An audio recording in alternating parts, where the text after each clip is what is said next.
int จุดเริ่มต้นของโปรแกรม flow base high array ประกาศตัวแปรจำนวนทศนิยม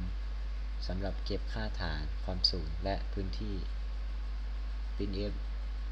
แสดงข้อความให้ผู้ใช้กรอกค่าฐาน scanf รับค่าฐานเป็น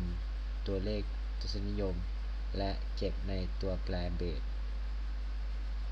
printf แสดงข้อความให้ผู้ใช้กรอกความสูง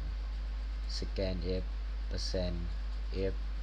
รับค่าความสูงเป็นตัวเลขทศนิยมและเก็บค่าในตัวแปร high